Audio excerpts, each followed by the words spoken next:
In this Blender tutorial, I'll teach you how to use geometry nodes to create this text flying effect. Let's get started. So with the default cube selected, let's jump into our geometry nodes tab and add a new setup. First things first, let's get rid of this group input, press X, and Shift A to bring in a string to curve. Alt Shift left click that to connect it. And the string itself, I haven't used one of these in a while. Let's do a group input. And that'll let us modify the string in the modifiers tab. Okay, so let's go to the top view. And maybe I'll center this. So instead of being left aligned, we'll do center aligned. Pivot point on left. All right, and while we're here, let's take this camera, press Alt R, Alt G, and that'll reset the camera, clearing its rotation and its position. And then press R, press X to lock on the X axis, and 90, enter. That'll rotate the camera, pointing in the positive Y, and press G and Y to move that camera back. And let's select that text again. We'll click this pin so that if we click somewhere else, we won't lose our geometry setup, our geometry node setup. And let's actually spin this using a transform geometry on the X axis 90 degrees so it faces the camera. And then let's fill this curve. And notice that it takes a curve, but outputs a mesh.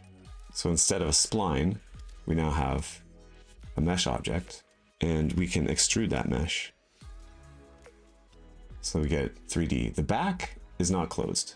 That'd be really cool if geometry nodes could close the back for us. But for now, we'll extrude it just a little bit because we're going to add a random rotation to these letters so that we get this 3D effect when they bounce in. All right, let's go to the camera, see what that looks like. And maybe we will do a middle and maybe go to the camera tab and change the focal length. 30 is about good. Depends how big you want the text to be. Okay, so now I want this text to be off screen at first. So we can use a set position node, set position, and we'll just use a random value. And we'll say maybe -1 through 1. Actually, let's change this to a vector and click and drag down to select all three fields, -1 to +1. That's good. And if we plug that into the offset, you can see how it kind of explodes out these letters. I want them to be far enough apart that they're off camera. So let's bring in a vector math. And we can actually cancel out, if we want, one of these axes. So like the Y, we can times this by 0 on the Y. We can times this by 1 on the X, 0 on the Y, 1 on the Z. And that way, if we go to the side, they're still all perfectly aligned on one side. Okay, so now I'm going to shift these so that everything's off screen. And that N, I'm going to shift that as well. So this all depends on the seed, because if the seed over here and the random value changes, then the positions will change too, but looks like these numbers are big enough that everything is off screen. Again, if we don't like the animation as it's flying in, we can tweak these numbers to our liking.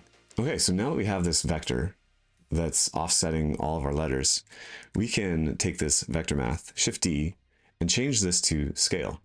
Right now is scale of 1, but if we set it to scale 0, now everything's back in place. Which means all we need to do is drive this scale from 0 to 1, and the letters will fly in to their position. Let's set this back to 1 for now. Let's set it to 0 for now. We can see our text. So let's drive this scale by our animation. So the quintessential driver for this animation is going to be the scene time. And we're going to take the seconds and we'll divide that.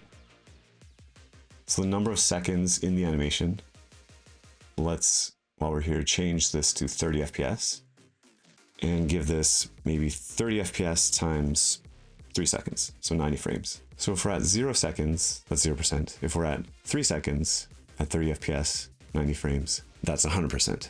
So let's use another group input here and press N to pull up the sidebar, double click value, and we'll change this to duration. And let's double click string and call it input string, or maybe just text even. So now you can see those changes. If you click the text and go to the modifiers tab, you can see those changes here. So now the output of this is a range of 0 to 1, so we can use that to scale here except it's opposite. You can see that it's exploding away. We want it to come back. So we need to flip it. But at the same time, we want to be able to shape this animation and give it some curve to affect its bounce, how the text bounces. So let's pull in a float curve and we'll throw that in here. And let's invert this actually, because then it'll go from 1 to 0. As the animation factor goes from 0 to 1, the output will go from 1 to 0. So if we play this back now, you get the letters that fly in and it looks pretty gross. That duration is 0.5 seconds, so let's change it to 1 second. There you go. At 1 second, it should be exactly 0 scale. So all of the letters are together again. So now let's shape this curve so it looks a little bit more appealing, right? Let's go, let's give it a curve down here. Let's give another point here. This is going to take a ton of tweaking, so I'll probably time lapse this. But you basically want to get close to 0, come up a bit, bounce up a bit, and then settle at 0. It's not bad. It's getting better. What I don't like here is that they all fly in exactly at the same time. So let's add a little bit of a random offset to that. If we shift D this math node and change it to add, and then we can add a random value here. We can say maybe between -1 and 0.2. So that's adding some randomness to this 0 to 1 value. So now we could have -1 through 1.2, honestly. So let's look at that. So there's a bit more delay between the letters. I like that. That's looking a lot better. You can change the seed until you get a version that you like as far as the order of the letters. So I feel like I want a bit more bounce in these letters. So let's pull another math node over here, Shift D, and let's just add, let's just multiply this a bit to maybe 1.6. So I'm not totally happy with that bounce, but maybe let's come back and refine that in a minute. Let's add in a rotate instances. And again, we'll do a random value and we'll set to float. It'll be between -pi and pi. And if we throw that onto the rotation, you can see how these letters are rotated randomly. We're in the middle of the animation, so let's go back to the start. So as we scrub through, they turn. They don't just fly in perfectly straight, they turn. And at the same time, we want that rotation to also be scaled. Let's pull in a vector math, set that to scale, and we'll use that same output here to scale the rotation to 0. So it's a little bit more playful as they spin into place and position themselves into place as well. Okay, so it feels pretty static. Even though there's some rotation, there's a reposition happening. Let's do a bit of a scale here. Let's pull in transform geometry, and we'll use the scene time seconds again, and we'll divide that by some value. Let's say maybe 2 seconds. Or I guess our animation is 3 seconds, so we'll say 3 seconds. And we'll use a mixed vector. And what we'll do is we'll scale from maybe 0.8 up to 1.1. So it's going to be a little bit bigger. We can look at that manually if we drag the result into the scale here. So at a factor of 0, we've got a 0.8 scale, and then at a factor of 1, it's actually a scale of 1.1. So that factor can be driven by just the duration, the percentage of the animation. So now the text moves in and it continues to scale up. It's scaling linearly. So let's bring the float curve again, and let's do an ease out animation on that. So it's going to start scaling really fast, but then the changes in scale will slow down quite a bit. So that should look, yeah, maybe a little bit better. Let's maybe change this to like 0.6 and maybe 1.2. Cool. All right, I do want to polish that bounce effect. So I'm going to basically do the same thing that we did earlier. I'm just going to adjust these points.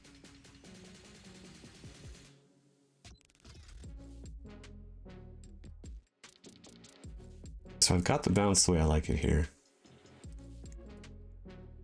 It's definitely more subtle. And that scale is really nice, how it slows down too. That's looking pretty good. I think it's too big when it finishes the animation, so let's maybe pull the camera back.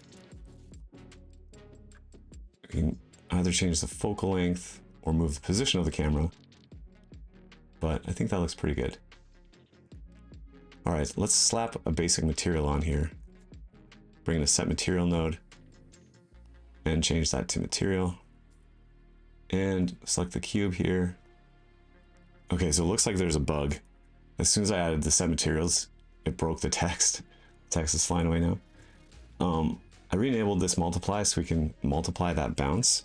So let's set it to 1.6 for now. Shift right click drag on those two lines because we're going to try adding in a minimum node. We want a minimum of 1. Yeah, so if we clamp that value to 1, then it's locked in at 1, and for some reason the text doesn't fly away. I still think we could maybe throw in this multiply node.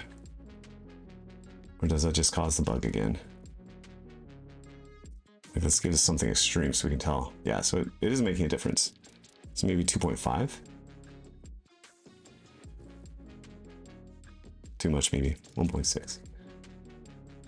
Yeah, that feels pretty good. Okay, so we fixed the weird text flying away thing. We got our basic material ready. And let's go up to the shading tab here. Let's go to the camera view. Let's go to the camera view by pressing tilde and view camera. And what if we go to rendered? I think there's a default light in the scene, yeah. But I don't want to mess around with lighting too much. Let's maybe consider changing the camera to be orthographic. And let's change the material to be just a color. Just a basic color to the surface, and we'll say 1. Actually, let's say like 5, so it's a really bright white. So now let's go to our layout. Let's Shift A to add an empty plane axes. And with this light, let's Alt G that as well. Let's go to the front. Let's drag it up to somewhere around here. And then Shift D that and drag it to about here. And I guess select both of those and Shift select that empty last and Command or Control P to the object and keep the transform. And so I want this to spin so that the lights are spinning as well. So let's go to render view. Let's change this light to be a certain color, like a red. And this color will be kind of like a cyan for now. And let's go into the world tab. Let's get rid of the background, but let's add a volume. So we'll choose principal volume. And density will decrease down to maybe 0.5 for now. There we go. If we go to view camera, now we can see these colors a lot better. Maybe let's choose like an orange, a nice orange color. And this other light, we can choose a blue color. So now we end up getting blender colors. And this empty, what happens if we scale it? Yeah, so we can scale the empty to bring those lights closer, but I like that they're just off the corners. So you get this nice gradient. As far as this empty moving goes, we can rotate it on the Y by saying the frame times 0.1 maybe. So it just continues to spin at a certain rate while the text flies in. That's looking pretty good. Let's go to the geometry nodes. Let's change this blender. Let's change that scale. Go back to the start of the animation with Shift left arrow. Let's actually the end of the animation, Shift right arrow. Let's change that scale to be something much bigger that takes up the screen more. That looks pretty good. And I'm going to go back to, actually, quick tip here, because I want to go with string to curve. And I don't know where it is in the node tree. You can hit Control F and search for string to curve and then hit enter and it'll go straight to it. That's one of my new favorite tricks that I found recently. So now I'm going to choose a font. Okay, that font looks better. I think the bounce looks pretty good. I think the colors look pretty good. The rotation's nice. Yeah, I'm pretty happy with this. Let's go to the render tab, go to color management. We might be able to get some more contrast here. Like a high contrast, ooh, not bad. Maybe just, yeah, high contrast, not very high contrast. I think that's looking pretty nice. All right, let's pause the animation. Last thing to do is set this up to render. Let's go to the render tab. We'll hit ray tracing. Let's go to output. Actually, let's do some motion blur here. Let's crank the steps to 64. Let's just crank all these numbers, 1000, 512, 64 steps. set that to start on frame. It's hard to see right now, but we'll see it. We should be able to see it better in the render. Okay, so let's go to the output tab. Let's change file format to video encoding MPEG 4. H.264 codecs, good. We'll change to perceptually lossless, and that should do it. And then go up to your render menu and render animation.